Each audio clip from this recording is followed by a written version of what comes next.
বর্তমানে মানুষ শহরকেন্দ্রিক হওয়ার কারণে বাড়িতে তৈরি করা পিঠার যে আমেজ সেটা এখন নেই বললেই চলে। কারণ বর্তমানে অধিকাংশ মানুষ শহরকেন্দ্রিক, শহরে সবাই চাকরি বাকরি করে, পরিবার সবাই একসাথে থাকে না, যার কারণে সবাই মিলে একসাথে এখন বাসা বাড়িতে গ্রামীণ পরিবেশে যেমন আগে পিঠা তৈরি করা হতো, এখন আর সেই পিঠা তৈরি করা হয় না, যার কারণে এখন মানুষ আর বাসায় পিঠা তৈরি করে বেশি খেতে পারে না। নিজ হাতে বানানো পিঠার স্বাদ এবং বাইরের পিঠার স্বাদ দুইটাই আলাদা।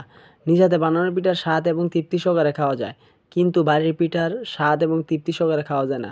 তাই আমি চেষ্টা করি সবসময় আমি নিজ হাতে আমাদের পরিবার সবাই নিয়ে এভাবে পিঠা বানিয়ে খাইতে।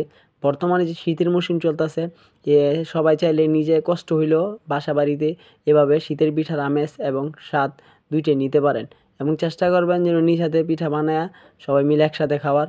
তাইলে দেখবেন গ্রামীণ যে একটা ফিল সেটা পাবেন। তাই এভাবে পরিবারের সবাই নিয়ে এই শীতের মৌসুমে পিঠার স্বাদ নিবেন।